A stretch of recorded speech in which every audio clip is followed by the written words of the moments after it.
So let's pick it up from question 5. Yes, number 5, the attitude of people towards work is very important because the survival and development of a society depends on the work of its members.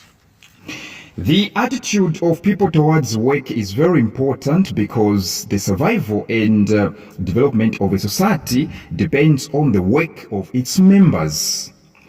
Positive work culture determines economic and social development.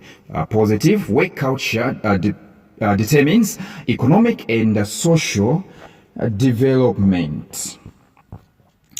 Explain the characteristics of positive work culture. So this question actually is simply asking you or requiring you to explain the traits, the behaviors, all right, the properties, all right, the attitudes of a worker that is going to yield, that is going to produce, all right, products which are going to be positive. All right, if you're a worker, all right, what exactly are the characteristics that you should be possessing so that your company, all right, or your firm can achieve great milestones? Okay, what exactly are the properties, what exactly are the characteristics of a worker that is going to make sure that they contribute to the company's positivity? So you have to know the properties or characteristics of positive work culture. The first one actually, the first one is a person has to work hard, or a person works hard to achieve productivity, all right, targets within a given time. That's the first thing actually. You as a person who is intending to contribute positively to your work or your company's work, you have to work hard to achieve productivity targets within a given period of time.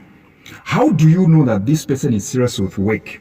They finish their work, all right, in time. They do their work properly and finish in time. That is the first positive work culture. This in return leads to a lot of goods and services to be available. Yes, when you are finishing work within a given period of time, you're going to realize that you're going to produce a lot of goods and services. Yes, the second work culture is a person does not wait for supervision. That's how you know that this person is contributing, positively to our firm. This person doesn't wait for supervision. No need for the supervisor to come and supervise. That's how you know that this one is very actually determined with work. Okay? So no supervision needed. So once work has been assigned, he or she makes sure that the task is completed in time. All right? You don't need to be supervised. You don't need to be you don't need to be controlled over and over again over the same work. All right. The third one you can include is a person earns a living through hard work and putting maximum effort to complete assigned tasks. Yes, a person earns a living through hard work, which means hard work here. The key points are hard work.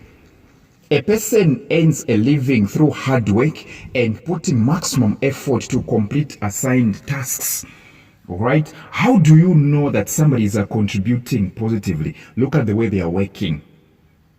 All right. Working smart is very important, but when it comes to positive work culture, you need to be a hard worker. That is very much anticipated of you. Number 4, we cannot forget one who feels committed to work. Commitment. The fourth work culture is commitment. All right, commitment. One has the passion. Okay, you have to have the passion for work, and you try by all means to avoid being absent from work. So commitment. So the fourth positive work culture is commitment. One who feels committed to work. One has the passion for work and tries by all means to avoid being absent from where? From work. Yes. Not forgetting the one who uses individual initiative to do what is required rather than, want to be, told every time. How do you know that somebody is, again, contributing to our company, our firm, our work positively? This person has to be initiative. This person has to have an initiative mindset. All right. Take for instance, you do not have. Let me just give this one. Let's say you are a cook at a restaurant. You are a cook at a restaurant. There is no knife, and your boss is not yet back, and there is no money to buy knife. All right. Are we going to wait? Are you going to wait for your boss to come back just for you to chop down tomatoes? No. Use a spoon, man. Right? Use a spoon. It can work. Use a spoon. That's being initiative. Use a spoon. A spoon can work to cut down tomato, although it will not be as good as as you using a knife. But a spoon will also work. That's being initiative. That's being initiative. All right. Yes. So this one is about initiative. Yes. Initiative, being initiative. Yes, that was the 5th point. The 6th point, actually, you cannot forget attitude. Okay? Attitude. The person who doesn't have negative attitude towards work. All right? There are people, it's Monday and they're already exhausted. All right? It's Monday and they're already exhausted. They don't want to work. What exactly are they doing there? They're just there for money. Otherwise, their heart is somewhere else. They don't want to work. It's Monday and somebody's already complaining at work. So one who does not have negative attitude towards certain goals, such as, manual work. All right? You are employed to actually dig up, a drainage and the stuff. And you're just complaining every time, all right? Okay? It's not yet actually lunchtime. You're already demanding for lunchtime. All right? Lunchtime. You see your boss at 7 hours. You're already asking for money. So what time are we eating? You haven't even worked anything. You haven't worked anything, actually. And yet you're talking about food. In the morning, early in the morning. Yes, so that is... negative attitude. So as somebody who is determined to contribute positively, you don't have to be actually having a negative attitude towards work. Okay, so we venture into number 6. Study the map below and answer the questions that follow. And so we happen to have the labels X, Y, Z. And I'm pretty sure the key is very much visible here. Yes, we see anything shaded, it's a national park. We see a dot, it's a town. We see, a line and some intersections. That's a railway line. Now the questions read. The first one, they are saying, mention the national park marked X. Mention the national park marked X. And of course, the answer is definitely Kafue National Park. Observe it very well. Kafue National Park. Question B, what has been the main cause of the decline in the number of big game like elephant and rhinos? What has been the main cause of the decline in the number of big game like the elephant and rhinos? In short, why is it that elephants and rhinos are entering into extinction? Why is it that the number of elephants and rhinos is declining, reducing almost every day? Well, let's not forget poaching. Poaching is one main contributing factor. Poaching of trophies. Poaching of trophies. That is the first cause of the extinction of such big games like elephants and rhinos. All right? Poaching. Next, we kill them for food. All right? Yes, we kill them for food. The meat that we buy from butcheries, it comes from them.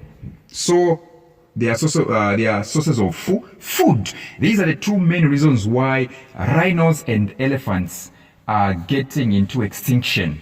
They are declining. C, state two vulnerable animal species in Zambia. In short, state two animals which may enter into extinction, which means which may disappear if no necessary care is undertaken. All right, we are going to mention the animals which are likely to disappear from Mother Earth. Okay, animals which are actually in danger, vulnerable ones. Well, number one, lion, black lechwe, kafiwe lechwe, cheetah. There are so many actually. There are so many. And there are so many reasons why they are vulnerable. Sometimes they get killed. All right? Sometimes they get killed. Take, for instance, you have a gun and you see a lion. And actually, you know that between you and a lion, there is a certain enemy. You two actually are enemies. So what do? Before it can eat you, you're going to use your gun. You're going to kill it. So cheetah, lion, kafiwe lechwe, and black lechwe. These are actually among the animals which are vulnerable. D, mention any one reason why biodiversity is important. You need to know the meaning of the word biodiversity. Okay, before you can know its meaning, you need to know before you can know its importance, you need to know the meaning. This is why I say you should come from WhatsApp tuitions. Now you think I'm just after your money. You need to know intensively the meaning of the word biodiversity and its importance. I'm going to give you the importances. Biodiversity actually produces medicine. It's one contributing factor when it comes to medicine production. Let's not forget that. All right? Yes, there are so many actually.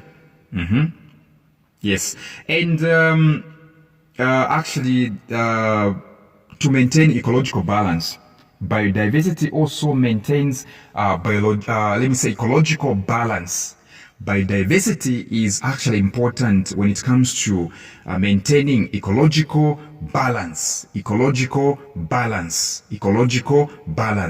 There are so many actually. Yes. Okay, question E. Identify the World United Nations Summit that was held in area marked Y in 2014. Identify the World United Nations Summit that was held in area marked Y in 2014. Yes, in 2014 there was a summit, the UN summit, all right, that was held in Livingstone. So this one was called UNWTO, which is the United Nations World Tourism Organization. United Nations World Tourism Organization Summit.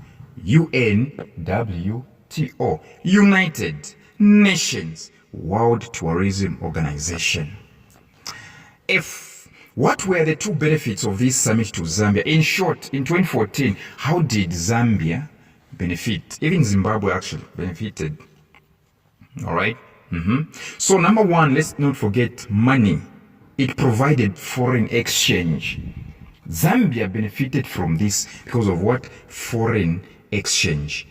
Zambia benefited because of what? Foreign exchange. Foreign exchange. Foreign exchange. Yes. Then there was an improvement on road networks. I think when visitors are coming, when tourists are coming, you know how Zambians do, right? You know how the Zambian government does things. It makes sure that it cleans the place. Roads are, mended. Roads are actually properly constructed. Once these visitors go back, they forget about us. That's the typical Zambian government. All right, it will never change. No matter who is ruling, it will never change. It's cased like that. Okay, it's doomed. So it will never change actually. All right. So there was an improvement on road networks. All right. There was an improvement in road networks. Let me say on road networks. Yes. Next one, actually, it boosted. White people came. So there was some sort of a boosting. It boosted the business, hence improving the economy. So that's the importance of tourism. When white people are coming, they bring a lot of dollars. They bring a lot of money. All right. So it boosted the business, hence improving the economy. So there was economic improvement when Michael Chiufya was ruling. Okay, question G. Mrs. Kambaza ordered a vehicle from Japan and used border post marked Z to bring it into Zambia. Mrs. Kambaza ordered a vehicle from Japan and used border post marked Z to bring it into Zambia. What kind of tax did she pay at the border? Well, we know them. It could be VAT, but here I would say customs duty. Customs duty. Yes. Okay, H. Which department of the government is responsible for collecting tax in all borders in all border posts in Zambia? Which department of the government is responsible for collecting tax in all border posts in Zambia? I think you know this one. Actually, I'm in Lusaka. I visited the head office. This department, they collect money, but you need to see their head office. All right, you need to see their head office. That's typical of Zambia. All right, it's called Zambia Revenue Authority. But you come to Lusaka and see how they are keeping the building, the head office. Okay, you know what I'm talking about.